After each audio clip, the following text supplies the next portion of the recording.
Okay, we're gonna try something that I tried on a smaller canvas. I'm gonna try on this larger canvas, see if it works out as nice as it did on my smaller canvas. So I'm going to start off with a lilac-y base, so in this color here.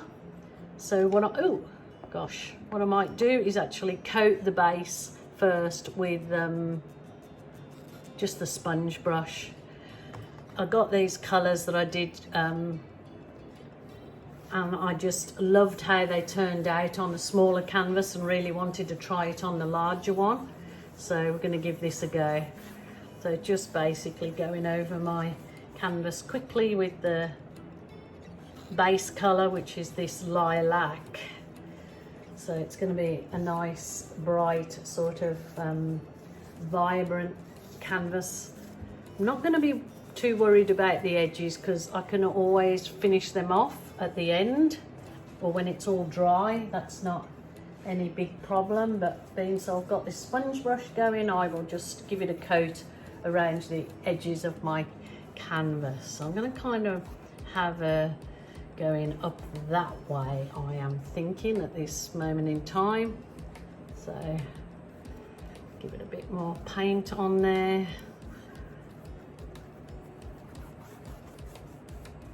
I'm going to layer my other colours down here. So yeah, it turned out gorgeous, the previous one on a small canvas, so I thought I'd do it on this lovely round. Always lovely for gift or sale. Okay, when I looked back at the filming of this, for some reason, right at this point when I started to load up my colours, my camera decided to go into slow motion and nothing I could do could change it. So anyway, I will do a voice over this bit because the voice does come back further along.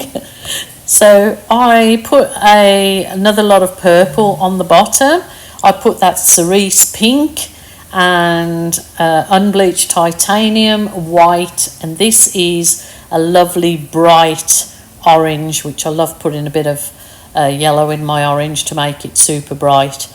So those are the colours that I'm working with, and as you see, I'm just going to use my little blower on low just to blow some of the paint up to a feathery effect in it and soften it all off, and then I will blow out to each side. As you see, it just creates lovely, really lovely movement on the canvas. I really love this part of the process, so I'll push on with this.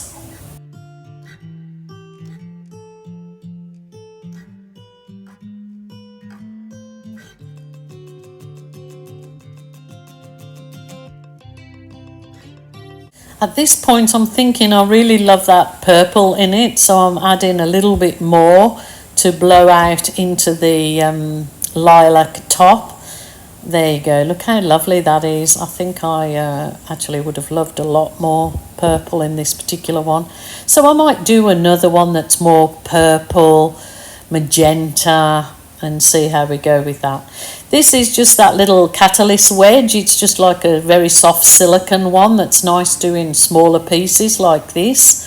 So I get that lovely combed effect through it. It just softens it all up, and it really is a nice relaxing process to do.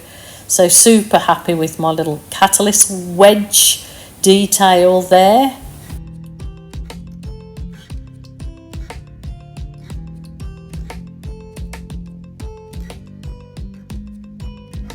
Now layering my colours over the top to do some little blowouts, so they get some really nice botanical effects in there. But because I've seen the purple there, I thought, I'd like to add a little bit more purple into that lilac top. It's just a bit. So I've got the purple in my puddles, and now that nice bright orange.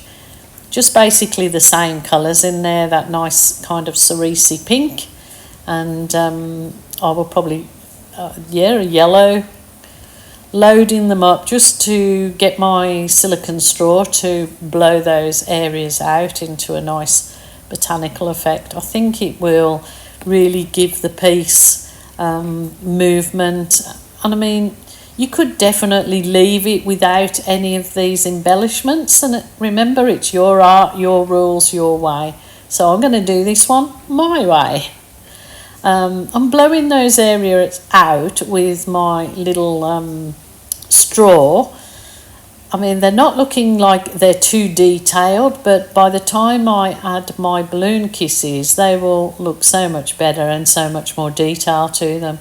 But it's just a lovely process, and it's one that basically anybody can do. You certainly do not have to be an artist to do this kind of technique and piece of art.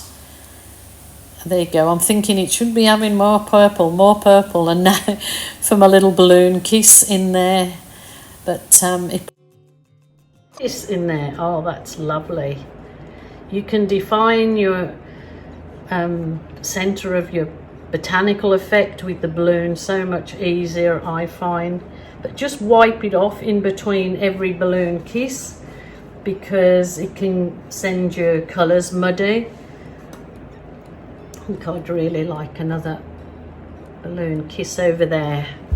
So just work with it and do, remember, it's your art, your rules, your way. Oh, I think that's pretty nice. Just soften up some bits in there and add some more petal detail.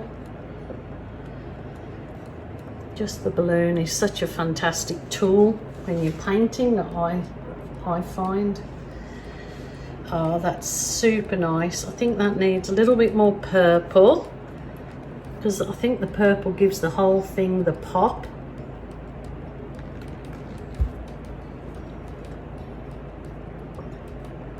I might come back after it's dried off a little, add a bit more to that.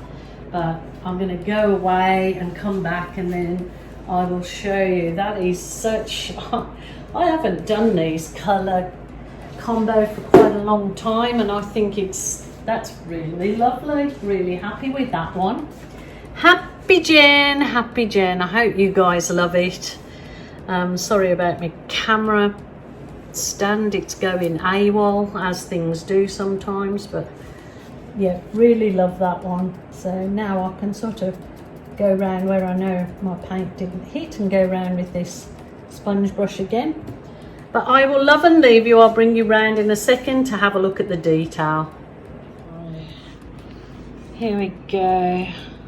I definitely may come back when it's a little bit drier, just to embellish the very centres of those flowery type things. I'm super happy with the colours and when it dries off. So this would look lovely with a nice coat of varnish or even a coat of resin. So I'll see if I decide to do that, but super happy with this. The colours are just stunning, stunning, stunning, stunning. So I will go a bit bigger again, because I did it on a little 20 by 20 now this round, and I think I'll do it on a large canvas. I love it. Hope you guys too do too. Okay, take care. Bye for now.